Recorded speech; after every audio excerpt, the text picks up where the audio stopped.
अरे सोना मई दुल्हावा के देखा तारू।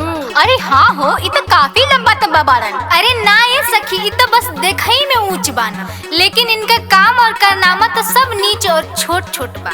इनके घरे का हाल जनबू त हसत हसत पागल हो जाइबू।